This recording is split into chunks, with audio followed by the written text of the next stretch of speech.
सिर्फ 13 दिन के अंदर इंडियन आर्मी ढाका पहुंच गई। पाकिस्तान आर्मी सराउंडेड थी, एस्केप इम्पॉसिबल था और फिर हुआ हिस्ट्री का सबसे बड़ा सरेंडर।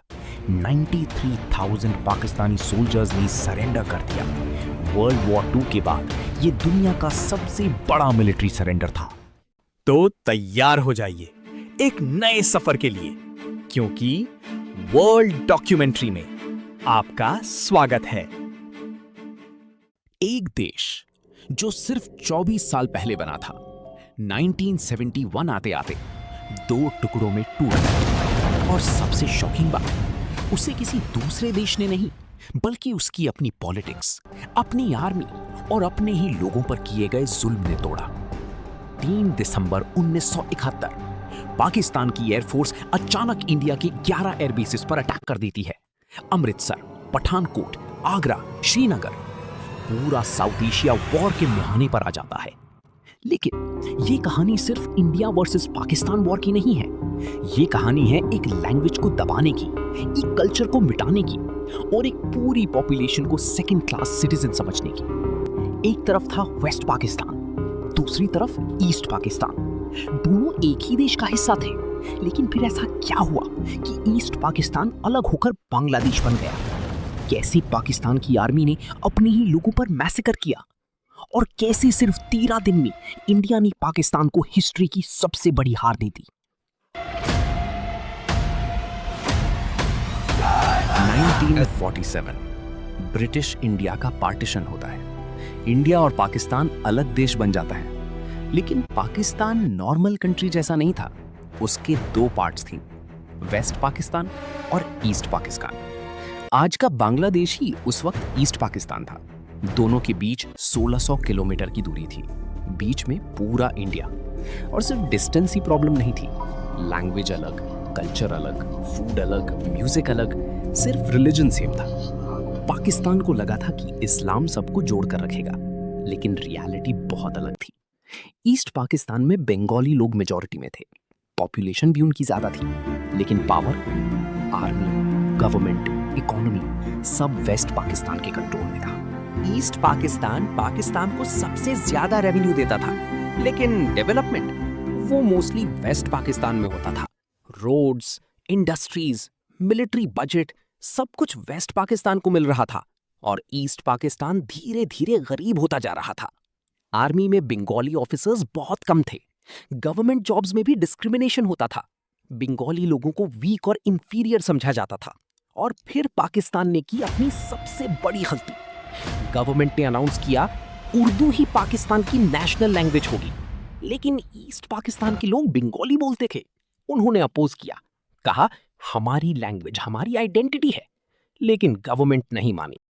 21 फरवरी 1952 ढाका यूनिवर्सिटी के स्टूडेंट्स रोड्स पर प्रोटेस्ट कर रहे थे। वो सिर्फ इतना चाहते थे कि बंगाली लैंग्वेज को भी रिस्पेक्ट मिले। लेकिन तभी पुलिस और आर्मी ने फायरिंग शुरू कर दी। कई स्टूडेंट्स वहीं मार दिए गए, सड़कें खून से भर गईं। उस दिन बंगाली लोगों को समझ आ गया कि पाकिस्तान उन्हें अपना नहीं मानता। ये इंसिडेंट इतना इंपॉर्टेंट बना कि आज पूरी दुनिया 21 फरवरी को इंटरनेशनल मदर लैंग्वेज डे के रूप में मनाती है। 1960s में एक लीडर उभर कर सामने आए। नाम था शेख मुजीबुर रहमान। बांग्लादेश में लोग उन्हें बंगो बंधु कहते हैं। उन्होंने बंगाली लोगों के राइट्स के लिए आवाज उठाई। 1966 में उन्होंने फेमस 6 पॉइंट डिमांड रखी, जिसमें ईस्ट पाकिस्तान को ज्यादा ऑटोनॉमी देने की बात थी, separate economy, separate currency control और अपनी मिलिट्री फोर्स। लेकिन वेस्ट पाकिस्तान ने इसे देश तोड़ने की साजिश बोला। मुजीब को अरेस्ट कर दिया गया। उन पर अगरतला कॉन्स्पिरेसी केस चलाया गया। लेकिन अरेस्ट के बाद पूरा ईस्ट पाकिस्तान सड़कों पर आ गया। हर तरफ प्रोटेस्ट्स, हर तरफ स्लोगन्स। 1970 में पाकिस्तान में इलेक्शन हुआ और रिजल्ट शॉकिंग था। शेख मुजीब की अवामी लीग ने ईस्ट पाकिस्तान में लैंडस्लाइड विक्ट्री हासिल कर ली। 167 में से 160 सीट्स, मतलब डेमोक्रेसी के हिसाब से मुजीब को प्राइम मिनिस्टर बनना चाहिए था। लेकिन वेस्ट पाकिस्तान की लीडरशिप, स्पेशली जुल्फिकार अली भुट्टो और मिलिट्री रूलर्स, ये एक्सेप्ट नहीं करना चाहते थे। पावर ट्रांसफर डीले होने लगा, मीटिंग्स कैंसिल होने लगी और ईस्ट पाकिस्तान में गुस्सा एक्सप्लोड कर गया। Strikes, protest, civil disobedience situation control के बाहर जा रही 7 मार्च 1971 ढाका में लाखों लोग जमा थे।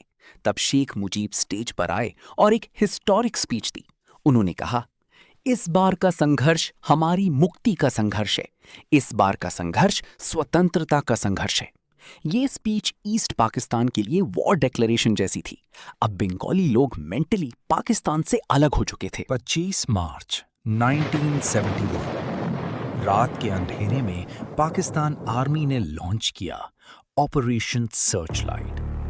ये बांग्लादेश हिस्ट्री का सबसे डार्क चैप्टर था। आर्मी ने ढाका यूनिवर्सिटी को टारगेट किया। स्टूडेंट्स, प्रोफेसर्स, इंटेलेक्चुअल्स सबको मारा गया। घरों में घुसकर किलिंग्स हुई। विमेन के साथ ब्रूटल क्राइम्स हुए। पूरे सिटीज को टेरराइज किया गया। एक ही वीक में हजारों लोग मार दिए गए। कई एस्टिमेट्स के हिसाब से लाखों सिविलियंस इस वायलेंस में मरे। उसी रात शेख मुजीबुर रहमान को अरेस्ट कर लिया गया।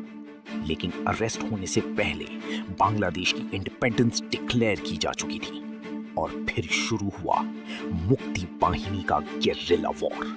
सिचुएशन इतनी खराब हो गई कि 1 करोड़ से ज्यादा रेफ्यूजीज इंडिया में घुस आए। वेस्ट बंगाल, असम, त्रिपुरा, हर जगह रेफ्यूजी कैंप्स भर गए। इंडिया पर इकोनॉमिक प्रेशर भी बढ़ रहा था और ह्यूमैनिटेरियन क्राइसिस भी। इंदिरा गांधी ने डिसाइड कर लिया, अब एक्शन लेना पड़ेगा। इंडियन आर्मी सीक्रेटली मुक्ति बाहिनी को ट्रेनिंग देने लगी। वेपन्स दिए गए, सपोर्ट दिया गया। Army chief Sam Manekshaw war की प्रिपरेशन कर रहे थे, लेकिन वो जल्दबाजी नहीं करना चाहते थे।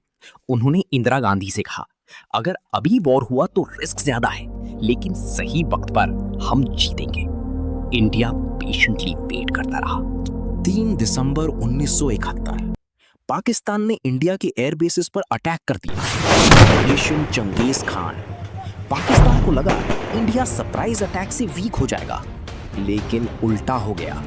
इंडिया ऑफिशियली वॉर में एंटर कर गया और फिर इंडियन आर्मी ने ईस्ट पाकिस्तान में लाइटनिंग अटैक स्टार्ट कर दिया।